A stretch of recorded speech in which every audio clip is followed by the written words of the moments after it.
আসসালামু আলাইকুম ওয়া রাহমাতুল্লাহি ওয়া বারাকাতুহু ওয়া মাগফিরাতুহু ওয়া জান্নাতুহু।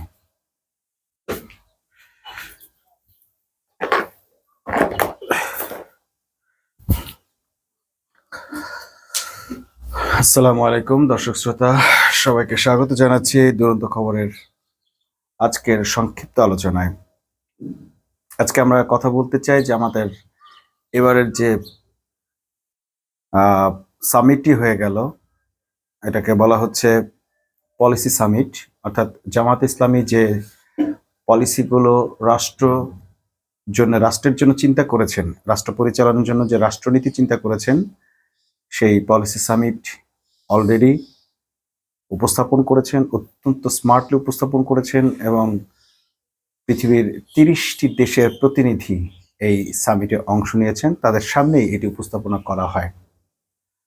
হোটেল সাবেক শেরাটন বা ইন্টারকন্টিনেন্টালে অনুষ্ঠিত এই সামিটে 30টি দেশের প্রতিনিধির সামনে সকাল 9টা থেকে 5টা পর্যন্ত জামাত এই তাদের পরিকল্পনাগুলো, রাষ্ট্রচিন্তাগুলো, রাষ্ট্র পরিচালনার নীতিমালাগুলো উপস্থাপন করেন।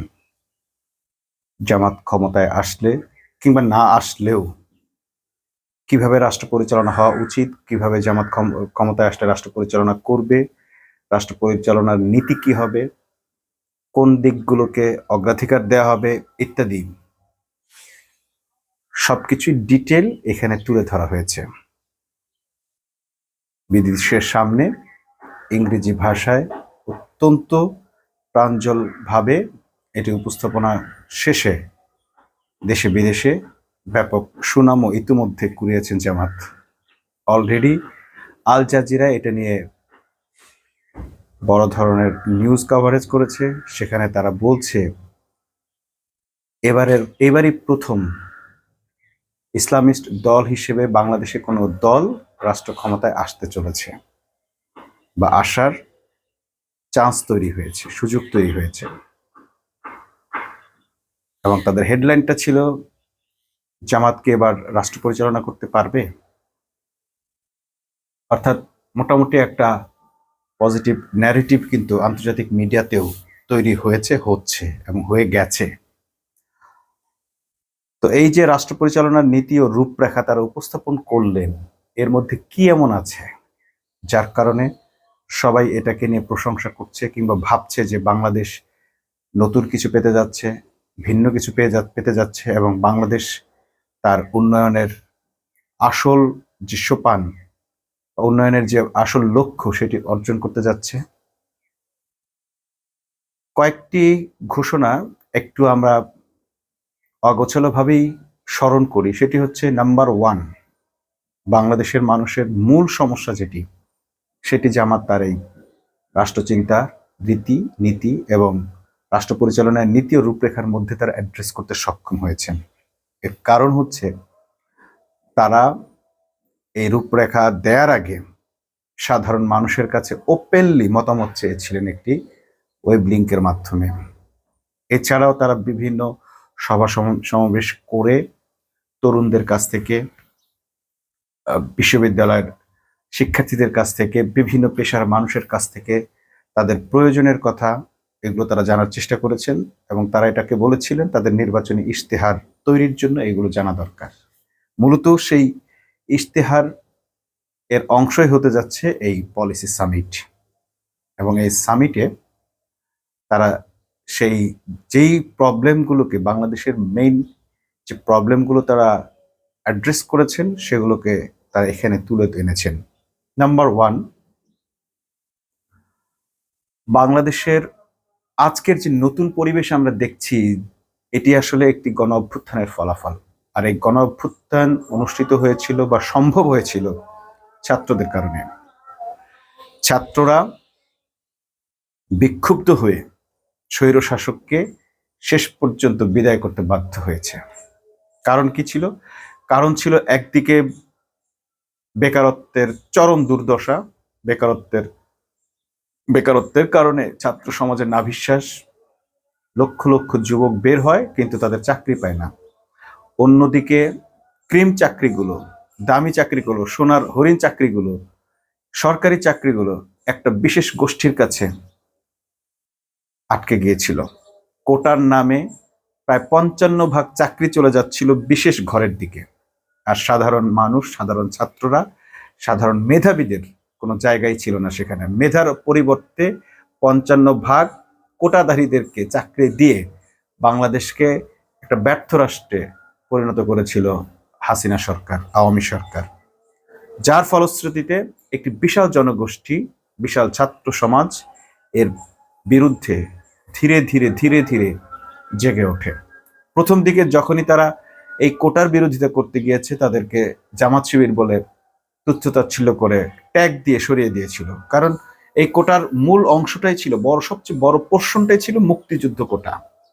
মুক্তিযুদ্ধ কোটা এমন একটি মানে অবিচার এবং অন্যায়মূলক, বৈষম্যমূলক মানে কোটা ছিল, যেটি মানে বলে ভাষায় বোঝা যাবে না, ভাষায় প্রকাশ করার মতো না। স্বাধীনতার যুদ্ধে মুক্তিযুদ্ধ কারা, আজ পর্যন্ত সেটাই ডিফাইন না সঠিকভাবে। তার মধ্যে কারা অস্ত্রধারী মুক্তিযোদ্ধা ছিল, কারা ফ্রন্টলাইনের মুক্তিযোদ্ধা ছিল, এমন মুক্তিযোদ্ধা রয়ে গেছেন যারা এক গ্লাস পানি খাওয়াইছে তাদেরকে মুক্তিযোদ্ধা হিসাবে স্বীকৃতি দিয়ে সেই মুক্তিযোদ্ধাদের সন্তান, সন্তানের পর নাতিপুতিরা পর্যন্ত চাকরি পাচ্ছে, সরকারি চাকরি পাচ্ছে, যেই চাকরিগুলোতে মেধাবী ছাত্রদের দরকার। অথচ মেধাবীরা চাকরি না পেয়ে পাচ্ছে ওই যে পানি খাওয়াইছিল মুক্তিযুদ্ধের সময়। এর পাশাপাশি দেখা গেল অসংখ্য ভুয়া মুক্তিযোদ্ধার সার্টিফিকেটধারী মানুষ আছে যারা এই ভাতা পাচ্ছেন। তারা মারা গেলে তাদের স্ত্রীরা পাচ্ছেন, স্ত্রী মারা গেলে সন্তান পাচ্ছেন, সন্তান এরপরে ভাতা তো পাচ্ছে, সন্তানের পাচ্ছে হলো চাকরি, সন্তানের পর তাদের সন্তানরা চাকরি পাচ্ছে। তার মানে একটা গোষ্ঠী পুরো চাকরি বাজারটাকে একেবারে এককভাবে দখল করে নিয়েছে। তাহলে যারা মুক্তিযুদ্ধ করেছে তারা বাদ দিয়ে বাকি যারা আছে তারা কি বাংলাদেশের নাগরিক না? তারা মেধার লড়াই বা লেখাপড়া করে করবেটা কি? তাদের বাপরা তো, বাপ দাদারা তো মুক্তিযুদ্ধ করে নাই, তাহলে আর তাদের বাংলাদেশে থাকার দরকার নাই, তাদের আর সরকারি চাকরির জন্য লড়াই করার দরকার নেই, সরকারি চাকরি পাওয়ার দরকার নেই।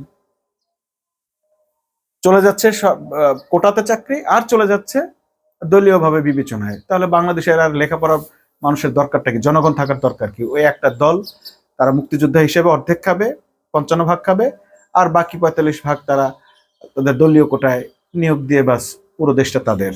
ঠিক এইরকম একটি দেশের পরিস্থিতি যখন তৈরি হয়েছিল, তখন এই ছাত্র সমাজ বৈষম্য বিরোধী আন্দোলনের নামে, কোটা সংস্কার আন্দোলনের নামে রাস্তায় নেমে এই সরকারকে উৎখাত করে।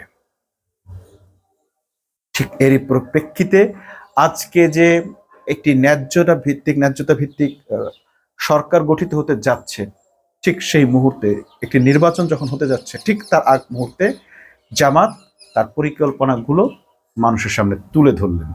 এবং সেই পরিকল্পনার মধ্যে এই ছাত্রদের জন্য একটি বড় সুখবর হচ্ছে যে তারা গ্রাজুয়েশন করার পর, গ্রাজুয়েশনের সার্টিফিকেট নেওয়ার পর, হাতে পাওয়ার পর, অর্থাৎ শিক্ষা জীবন গ্রাজুয়েট পর্যন্ত শেষ করার পরেই তারা 2 বছরের জন্য চাকরির পড়ালেখা কিংবা বেকারত্বের সময়কালটাকে যেন হতাশায় না কাটে। বিশেষ করে এই সময়টা আসলে চাকরির প্রস্তুতির সময়। ছাত্র মানে সকলেই জানেন যে এই ব্যাপারটা আসলে তাদের জন্য অনিবার্য, যে লেখাপড়ার পরই হয়তো তারা যদি চাকরিতে ঢুকতে পারেন খুব ভালো, আর না পারলেও চাকরির জন্য যে পড়ালেখাটা প্রয়োজন হয়, বিসিএস কিংবা ব্যাংক কিংবা প্রাথমিক শিক্ষা, প্রাথমিক বিদ্যালয়ে চাকরির জন্য, অর্থাৎ সরকারি চাকরির জন্য একটা ব্যাপক ধরনের পড়ালেখা তাদের প্রয়োজন হয়, কিংবা ভালো চাকরির জন্য, ব্যাংকের চাকরির জন্য তাদের ব্যাপক সময় লাগে একটা পড়ালেখা প্রস্তুতি নিতে। কিন্তু এই সময়টাই তারা যে কোনো একটা মানে এমন একটা চাকরিতে ঢুকে পড়েন যেটাতে আসলে মানে ডিসকমফোর্টেবল, তাদের জন্য কোনোভাবে কমফোর্টেবল নয়, এরকম একটা জোনে তারা ঢুকে পড়েন এবং তারা হতাশ হয়ে পড়েন। মেধাবীর অনেকেই এইখানে এসেই শেষ পর্যন্ত পথচ্যুত হয়ে যায় এবং তারা তাদের সে মেধাকে আর দেশের জন্য কাজে লাগাতে পারেন না। দেখা যায় একজন বিশ্ববিদ্যালয়ের শিক্ষার্থীর পেছনে সরকারের প্রায় মাসিক ব্যয় আছে 30 থেকে 50 হাজার টাকা, অথচ সেই শিক্ষার্থী অড জব করে তার জীবন নির্বাহ করছে, যেখানে সে বেতন পাচ্ছে 8-10 হাজার, 15 হাজার, 20 হাজার টাকা। অর্থাৎ তাকে যে কারণে রাষ্ট্র এতদিন এতগুলো টাকা খরচ করে পড়ালেখা করেছে, রাষ্ট্র তার কাছ থেকে কোনো সুবিধা নিতে পারছে না, বেনিফিট নিতে পারছে না, আবার সেও তার পরিবারের জন্য, তার নিজের জন্য কিছু করতে পারছে না। এই যে পরিস্থিতিটা তৈরি হয়েছিল, ঠিক এই পরিস্থিতিটার জন্যই যে আন্দোলনটা হয়েছিল, সেই আন্দোলনের ফলশ্রুতিতে যে এখন নতুন সরকার আসতে যাচ্ছে বা নির্বাচন হতে যাচ্ছে, তার প্রাক্কালে জামাত যে পরিকল্পনা দিয়েছেন সেখানে 5 লক্ষ শিক্ষার্থীকে গ্রাজুয়েশন কমপ্লিট করার পর প্রতি মাসে 10,000 করে টাকা দেওয়া হবে, যেন তারা তাদের এই 2টা বছরের মধ্যে তারা চাকরি পেতে পারে, চাকরি পাওয়ার জন্য পড়াশোনা করতে পারে, প্রস্তুতি নিতে পারে, তাদের হতাশায় যেন ঘিরে না ধরে। একবার ভেবে দেখেন যে আপনার সন্তানও কিন্তু তাদের একজন হতে পারে, যার লেখাপড়ার পর আপনাকে আর কোনো চিন্তা করতে হচ্ছে না তার ভবিষ্যৎ নিয়ে। সে দিন রাত পরিশ্রম করবে চাকরির পড়াশোনা করার জন্য, কিংবা চাকরির জন্য সে ট্রাই করবে। 10,000 টাকা সে প্রতি মাসে পাবে, এবং এইভাবে পাবে সে 2 বছর। এই 2 বছরের মধ্যে মোটামুটি যে মেধাবী সে একটা চাকরি পেয়ে যাবে। যদি আজকের যেভাবে এখন নতুন নতুন বাজার সৃষ্টি হয়েছে চাকরির, কোটা প্রথা বাতিল করে কোটা কমিয়ে নতুন যে চাকরির বাজার তৈরি হচ্ছে, তাতে তার চাকরি পাওয়ার সম্ভাবনা অনেক বেড়ে যাবে। 2 বছরের মধ্যে চাকরি পাওয়ার পর সেটা এই যে 10,000 করে টাকা সে পাচ্ছে, এই টাকাটা সে ধাপে ধাপে ফেরত দেবে রাষ্ট্রকে। প্রত্যেকটা মানুষের যার আত্মসম্মান বোধ আছে, সে কখনোই দান খয়রাত পছন্দ করে না। সে সবসময় আশা করে যে টাকা বা তার চেয়ে বেশি টাকা আমি একদিন ফেরত দিব। এটা তার আত্মসম্মানের ব্যাপার, এবং সেই ব্যবস্থাটাই এই জামাত ইসলামী তাদেরকে সুযোগ দিচ্ছে যে তোমরা এই টাকাটা আস্তে আস্তে আবার রাষ্ট্রকে ফেরত দিবে। রাষ্ট্র আবার এই টাকাটা দিয়েই আবার অন্যদেরকে অর্গানাইজ করে তাদেরকে দেবে। অর্থাৎ মোটামুটি 1-2 বার রাষ্ট্র ভর্তুকি দেওয়ার পর এরপর ঠিক স্বয়ংক্রিয়ভাবে 2 বছর পর 5 লাখ লোক চাকরি পাবে, তারা তাদের টাকাটা ফেরত দিতে শুরু করবে। সেই টাকাটাই আবার নতুন প্রজন্মের বেকারদের কাছে যেতে থাকবে। এই চমৎকার একটা সাইক্লিং তারা সিস্টেম তৈরি করে ফেলেছে, চিন্তা করেছে, এবং সেটি তারা সামিটে তুলে ধরেছে। এরপর আছে নারীদের জন্য তাদের বিশেষ কিছু অফার আছে। 1 নম্বর ছিল যে নারীর জন্য কর্মঘণ্টা কমানো। এটা নারীদের জন্য একটা দুর্দান্ত অফার। বিশ্বের এমন অনেক দেশ আছে যেখানে নারীদের কর্মসংস্থানের ব্যবস্থা করা হয়, কিন্তু নারীরা সে কর্মসংস্থানে যুক্ত হতে পারে না বা হয় না, কারণ তাদের স্বামীরা চাকরি করে বা তাদের পিতারা ধনী। অর্থাৎ এমন কিছু পরিবারের ছেলে মেয়েরা শিক্ষার্থী হয়, বিশেষ করে মেয়েরা শিক্ষিত হয় যে তারা দেশের জন্য আর কোনো কাজ বা চাকরি করে না। চাকরি যেমন আপনার প্রয়োজন, তার চেয়ে বেশি প্রয়োজন কিন্তু রাষ্ট্রের। অনেকে এটা জানেই না, বাংলাদেশের মানুষ তো জানেই না, এটা বোঝেই না। সে ভাবে যে সে তার নিজের জন্য চাকরি করছে না। এবার চাকরিটা আপনার চেয়ে আপনার রাষ্ট্রের বেশি প্রয়োজন। আপনি দেশকে সেবা দিচ্ছেন, সার্ভিস দিচ্ছেন, এর নাম চাকরি। সুইডেনের একটা গবেষণায় দেখা গেছে যে সেখানে যে নারীরা মেডিকেলে পড়াশোনা করে, তাদের এমন একটা ফ্যামিলি ব্যাকগ্রাউন্ড থাকে যে তারা এই মেডিকেলে পড়াশোনা করে এসে আর মেডিকেল জব তারা জয়েন করছে না। তাতে টাকা পয়সার দরকার হয় না। কিন্তু আপনি যে ডাক্তার হলেন, মেডিকেলে জব পড়ালেখা করলেন, আপনার পেছনে তো সরকারের ব্যয় আছে। ওই যে মেডিকেল বিশ্ববিদ্যালয়, সেটি কি আপনি বানিয়েছেন? আপনার বাবা বানিয়েছে? নো, সেটি সরকার বানিয়েছে। সরকার বানিয়েছে, আপনিও এখান থেকে মেডিকেলে মানে এমবিবিএস পাশ করে বা মেডিকেল থেকে পড়ে এসে আপনি চিকিৎসা সেবা দিবেন এই রাষ্ট্রের জনগণকে। কিন্তু আপনি যখন সে সেবা দিচ্ছেন না, চাকরি করছেন না, তখন সেটি রাষ্ট্রের লস, ক্ষতি। এমনকি তারা শেষ পর্যন্ত আইন করতে বাধ্য হয় যে মেয়েদেরকে তারা মেডিকেলে আর ভর্তি করবে না, কারণ তারা অন্যের বউ হয়ে যাচ্ছে, স্ত্রী হয়ে যাচ্ছে, তাদের আর চাকরির প্রয়োজন পড়ছে না। সুইডেনের মতো আইন বাংলাদেশে তার করছে না। বাংলাদেশে যেটা করেছে, বাংলাদেশেও অনেক নারী আছেন যারা ইউনিভার্সিটিতে ভালো রেজাল্ট করেছেন। এখন ইউনিভার্সিটিগুলোতে নারী শিক্ষার্থীর হার পুরুষদের চেয়ে কোথাও কোথাও বেশি, আর কোথাও কোথাও প্রায় সমান। তো এই যে নারীদের শিক্ষার হার বাড়ছে, তাহলে তাদেরকে ঠিক সেম হারে যদি কর্মসংস্থানে না আনা যায়, সেটি কিন্তু রাষ্ট্রের জন্য অনেক বড় একটা লস। এটা চিন্তা করেই নারীদেরকে কর্মসংস্থানে আরো বেশি যুক্ত করার জন্য জামাত ইসলামী অফার দিয়েছিল।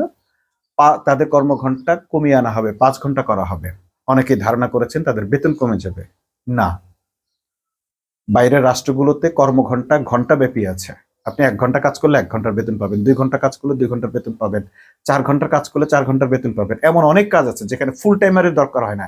এমন অনেক কর্মক্ষেত্র আছে যেখানে ফুল টাইমের প্রয়োজন হয় না, পার্ট টাইম দিয়ে কাজ করা যায়। অর্থাৎ একজন লোক 4 ঘন্টা কাজ করবে, সে 4 ঘন্টার বেতন নিবে। অথচ তাকে ফুল টাইমের বেতন দিয়ে দেখা গেল যে তার কাজ 5 ঘন্টা বা 4 ঘন্টা, কিন্তু তাকে ফুল টাইম বেতন দিতে হচ্ছে। এরকম বহু জায়গা আছে। আবার এর চেয়ে বড় সমস্যা হচ্ছে, এমন অনেক ব্যক্তি আছেন শুধুমাত্র 8 ঘন্টা তার বাইরে কাজ করতে হবে তার সংসার ফেলে রেখে, এমন নারীরা আছেন যারা এই কারণে চাকরি করতে চান না। এর সংখ্যা অনেক বেশি। চাকরি করাই মানে 8 ঘন্টার জন্য সে ঘরের বাইরে চলে যাওয়া, তার সন্তান লালন পালনের দায়, তার সংসার চালানোর দায়, কোনো কিছুই আর তার দ্বারা হয় না। এবং এই লোডগুলো বেশি বলে মেয়েদের বেশিরভাগ ঝুঁকে যায়, মানে স্কুলমুখী হয়ে যায়, স্কুলে চাকরি করে, বিশ্ববিদ্যালয়ে বড় বড় ডিগ্রি অর্জন করেও শেষ পর্যন্ত তারা একটা ছোটখাটো কিন্ডারগার্টেন স্কুলে ঢুকে তাদের কোন রকম একটা চাকরি করে তাদের ফ্যামিলিকে সহযোগিতা করে। কিন্তু এরকম কয়টা চাকরি তাদের হবে? সেও তো পুরুষের সমান একটি ভালো জায়গা, বড় প্রতিষ্ঠানে কিংবা সার্ভিস দিতে পারে যদি তাকে রাষ্ট্র সেই ধরনের সুযোগ করে দেয়। যে নারী ঘরেও সময় দিবে, আবার বাইরেও যদি সে পুরুষের সমান সময় দেয়, তাহলে নারীর প্রতি কি অবিচারটা বেশি হলো না? ঠিক একই চিন্তা করে তারা এমন ব্যবস্থা রেখেছে, ফুল টাইম যারা করতে চাইবে করবে, আর কিছু পার্ট টাইম বা হাফ টাইম বা অর্ধেক সময়ের চাকরি থাকবে যেগুলোতে এই নারীদেরকে তুলে আনতে পারবে। আবার ধরেন যেখানে 5 ঘন্টা বা 4 ঘন্টা করে যদি কর্মঘণ্টা করা হয়, তাহলে একই জায়গায় 2জন করে নারী অন্তর্ভুক্ত হতে পারছে। 2জন করে যদি নারী অন্তর্ভুক্ত হয়, তাহলে অটোমেটিক্যালি নারীদের কর্মসংস্থান বেড়ে যাচ্ছে। এই কর্মসংস্থান বেড়ে যাওয়াটা অনেকের জন্য উপকার। নারী ও পুরুষ যখন একসঙ্গে চাকরি করে, অত টাকারও তাদের প্রয়োজন হয় না। মোটামুটি 2জনেরই এমন একটা অ্যামাউন্ট দরকার যেটা তাদের সংসার চলতে পারে। কাউকে অধিকতর তার পেছনে বিনিয়োগ করে তার টাকা ব্যাংকে জমা হবে, আরেকটা পরিবার না খেয়ে মারা যাবে বা না খেয়ে থাকবে, পথে বসবে, এইরকম সমাজ ব্যবস্থা আসলে নিরাপদ নয়। এটাকে আর্থিক নিরাপদ রাষ্ট্র বলে না। এই জন্য এরকম একটি ব্যালেন্স দরকার, যে স্বামী তার একটা উপার্জন করবে, স্ত্রীও কিছু উপার্জন করে তার নিজের হাত খরচ কিংবা তার যে খরচাদি সেটা মেনটেন করবে, অথবা স্বামীকে সহযোগিতা করবে। উপরন্তু একই কাজ করে একই জায়গায় হয়তো আরেকজন নারীর অন্তর্ভুক্তি হবে এবং সেও তার সংসারকে সহযোগিতা করবে। একটা পুরো লোডটা একজন নারীকে না দিয়ে সেই লোডটা 2জন নারীকে ভাগ করে দেওয়া। সাক্ষীর ক্ষেত্রে আমরা দেখি একজন পুরুষ সাক্ষীর জন্য বদলে 2জন নারী সাক্ষীকে ইসলাম সমর্থন করছে। একইভাবে একজন পুরুষের সমান 2জন নারী কর্মী যদি কর্মসংস্থানে যোগ দেয়, তাহলে সেটি অবশ্যই পরিবেশের জন্য ভালো হবে। এর বাইরে এইবার এই সামিটে জামাত যেই পলিসির কথা উল্লেখ করেছে, সেটি হচ্ছে যে নারীদের জন্য বিশ্বের সবচেয়ে বৃহৎ বা দক্ষিণ এশিয়ার বৃহৎ নারী বিশ্ববিদ্যালয় করবে। এবং কাদেরকে নিয়ে করবে? সেই 2টা বড় বিশ্ববিদ্যালয় কলেজকে নিয়ে করবে। একটা হচ্ছে ইডেন এবং আরেকটা হচ্ছে বদরুন্নেসা। নারীদের জন্য একটা বড় বিশ্ববিদ্যালয় হবে যেখানে নারীরা নারীদের মতো করে সুন্দর পরিবেশ পাবে এবং তারা এই দেশের জন্য ভূমিকা রাখতে পারবে, পরিবারের জন্য ভূমিকা রাখতে পারবে। 6টা নীতিগত থিম জামাত ঘোষণা করেছে। এক হচ্ছে সুশাসন প্রতিষ্ঠা, সুশাসন ও জবাবদিহিমূলক রাষ্ট্র তারা গঠন করবে। এখানে কোনো দুর্নীতি করা যাবে না বা দুঃশাসন চালানো যাবে না। এই রাষ্ট্রে নিয়োগ প্রক্রিয়া হবে স্বচ্ছ, দলীয় ক্যাডার নিয়োগ হবে না, প্রশ্নপত্র ফাঁস হবে না। এইরকম সুন্দর একটি ব্যবস্থাপনার মধ্য দিয়ে একটি, এবং কেউ ক্ষমতার ভারসাম্যহীন ক্ষমতা থাকবে না। রাষ্ট্রপতি, প্রধানমন্ত্রী কিংবা এরপর মন্ত্রী, এমপিদের মধ্যে ক্ষমতার একটা সুন্দর ভারসাম্য তৈরি করা হবে। প্রশাসনের মধ্যে ক্ষমতার ভারসাম্য থাকবে। প্রশাসন যেন কোনো অবস্থাতে অপরাধ করে পার পেয়ে না যায়। প্রধানমন্ত্রী হোক, রাষ্ট্রপতি হোক কিংবা অন্য মন্ত্রী হোক, এমপি হোক, প্রত্যেককে জবাবদিহিতার আওতায় আনা হবে। এরকম একটি রাষ্ট্র ব্যবস্থার পরিকল্পনা তারা পেশ করেছে। তারপর এরপর আরেকটি থিম ছিল দুর্নীতিমুক্ত অর্থনীতি ও ন্যায়ভিত্তিক উন্নয়ন। বাংলাদেশের প্রধান সমস্যা, অর্থনৈতিক সমস্যা হচ্ছে দুর্নীতি। এই দুর্নীতির টাকাগুলো দেশে রাখা যায় না, কারণ যে কোনো সময় সরকার আবার তাদের উপর খড়গহস্ত হইতে পারে। এই কারণে তারা এগুলো বিদেশেই পাচার করে দেয়। দুর্নীতি হলে সে টাকা বিদেশে পাচার হবেই। যদি দুর্নীতি করতো কিন্তু বিদেশে পাচার না করতো, তাহলেও দেশের এত বড় ক্ষতি হতো না। অন্য ক্ষতি হতো, কিন্তু এত বড় ক্ষতিটা যখন দেশের বাইরে চলে যায়, এই দুর্নীতিকে প্রতিরোধ করা গেলে বাংলাদেশের যে কোনো বড় ধরনের উন্নয়ন করা সম্ভব। এই যে আমরা শুনে থাকি যে 2 লক্ষ কোটি টাকা বিদেশে পাচার হয়ে গেছে, ভাবতে পারেন 2 লক্ষ কোটি টাকা দিয়ে বাংলাদেশের কি পরিমাণ উন্নয়ন করা সম্ভব? একবার শুধু কল্পনা করেন যে তাহলে এই 2 লক্ষ কোটি টাকা যদি পাচার না হতো, বাংলাদেশে থাকতো, তাহলে বাংলাদেশে কয়টা পদ্মা সেতু করা যেত? আজকে ভোলা বরিশাল সেতু নিয়ে এত কথা হচ্ছে। তারেক রহমান 20,000 কোটি টাকার, তার একটা মামলার পরিমাণ হচ্ছে 20,000 কোটি টাকার দুর্নীতি মামলা। এই 20,000 কোটি টাকা আবার 36,000 কোটি টাকা নাকি সিঙ্গাপুর থেকে কোকর, মানে তারেক রহমানের ভাই আরাফাত রহমান কোকর দুর্নীতি করার টাকা পাচার করা নাকি বাংলাদেশে ফিরে আনছে শেখ হাসিনা। তো এই যে সিঙ্গাপুর থেকে টাকা ফেরত আনছে, এরকম একটা অ্যামাউন্ট দিয়েই তো ভোলা বরিশাল সেতু কিংবা পদ্মা সেতু হতে পারে। দেশের উন্নয়নের প্রধান অন্তরায় কিন্তু দুর্নীতি। আবার এই উন্নয়ন কার্যক্রমগুলো হাতে নেওয়া হয় দুর্নীতির উদ্দেশ্য নিয়ে। এক পদ্মা সেতুর ব্যাপারে অনেক কথাই শোনা যায় যে সেটি খরচ অর্ধেকেও সম্ভব ছিল, তাহলে বাকিটা করেছে আসলে দুর্নীতি।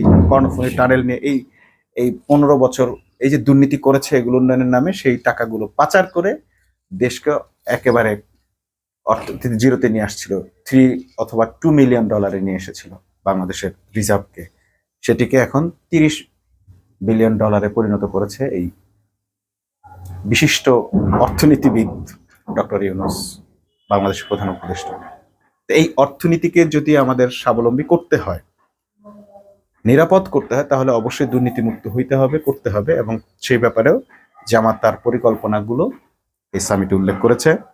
শিক্ষা সংস্কারের পরিকল্পনাগুলো, যেটা একটা বললাম যে বদরুন্নেসা এবং ইডেনকে একত্রিত করে একটা বৃহৎ বিশ্ববিদ্যালয় তৈরি করা, এশিয়ার মধ্যে বিখ্যাত বড় বিশ্ববিদ্যালয় তৈরি করা। এছাড়াও ছাত্রদের, শিক্ষার্থীদের শিক্ষা ব্যবস্থাকে এমনভাবে ঢেলে সাজানো যেন তারা শিক্ষা জীবন শেষ করেই চাকরিতে ঢুকতে পারে এবং উদ্যোক্তা হতে পারে। এরপর স্বাস্থ্য, সামাজিক নিরাপত্তা নিশ্চিতের জন্য তারা কিছু উদ্যোগ নিয়েছে, তাদের কিছু পলিসি আছে। তার মধ্যে হচ্ছে দরিদ্রদেরকে ফ্রি মেডিকেল কার্ড থাকবে, তাদের একেবারে সকল চিকিৎসা ফ্রি পাবে। আবার 5 বছরের শিশু পর্যন্ত, শিশুদের বয়স 5 বছর, 5 বছর পর্যন্ত শিশুরা তাদের চিকিৎসা ফ্রি পাবে। এবং 65 বছরের ঊর্ধ্বে যারা চলে গেছে বয়স হবে, তারাও আবার একটা ফ্রি চিকিৎসা সুবিধা পাবে। এছাড়া ফ্রিল্যান্সার তৈরি করবে, প্রায় 15 লক্ষ ফ্রিল্যান্সার তৈরির উদ্যোগের কথা আছে। যুবকদেরকে কর্মসংস্থান বাড়ানোর জন্য তাদের উদ্যোক্তা হিসেবে তৈরি করা আইটি প্রশিক্ষণের আওতায় আনা হবে প্রায় 1 লক্ষের বেশি মানুষকে। আর 15 লক্ষের বেশি মানুষকে ফ্রিল্যান্সার বানানো হবে। কেন, কি করবে এরা?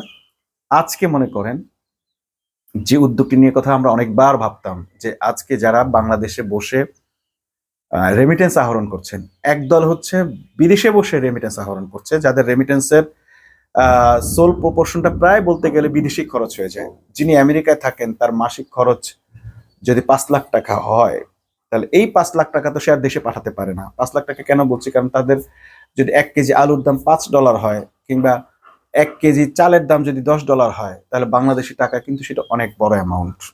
অতএব তাদের সেখানে জীবন নির্বাহের জন্য একটা বড় অংশ তাদের খরচ করে ফেলতে হয়। কিন্তু সেই টাকাটাই যদি সে দেশে বসে রোজগার করতে পারে ফ্রিল্যান্সিং এর মাধ্যমে, দেশে বসে বিদেশের কাজ করতে পারে।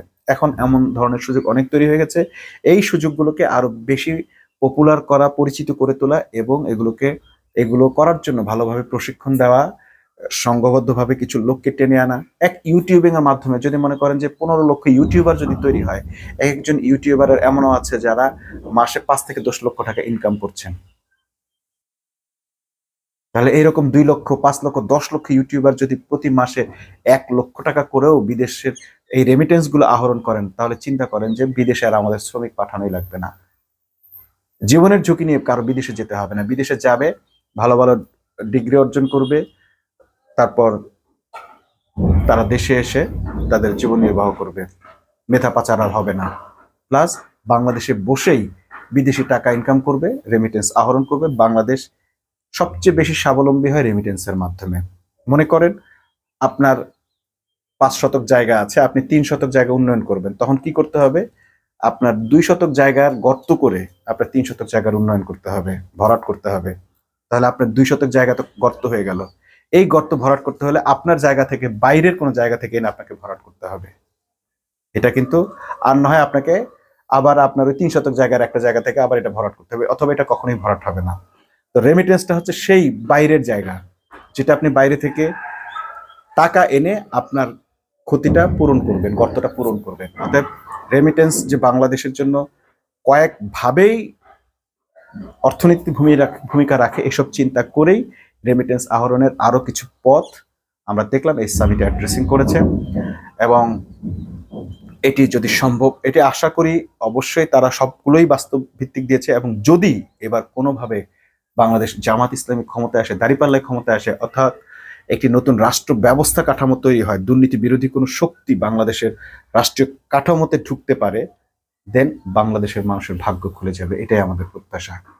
এই সামিট হওয়ার পর এবং জামাতের এই ঘোষণাগুলো পাওয়ার পর আমাদের মনে নতুন করে আশার সঞ্চার হয়েছে। আমি ব্যক্তিগতভাবে কি লাভবান হব, তার চেয়ে বড় প্রয়োজন হচ্ছে, বড় চাওয়া হচ্ছে আমাদের প্রজন্ম, আমাদের দেশের মানুষ যেন সুখে থাকতে পারে, ভালো থাকতে পারে। এবং তাদেরকে এই এই আস্থাটুকু অন্তত পেতে হবে যে কোনো দলবাজি কিংবা অমুকের পেছনে তমুক নেতার পেছনে না ঘুরে পুরো বাংলাদেশ যেন সুন্দরভাবে চলতে পারে, তার জন্য এমন শাসককে বেছে নেওয়া। সবার প্রতি সে আহ্বান জানিয়ে আজকের মতো এখানে শেষ করছি। আল্লাহ হাফেজ।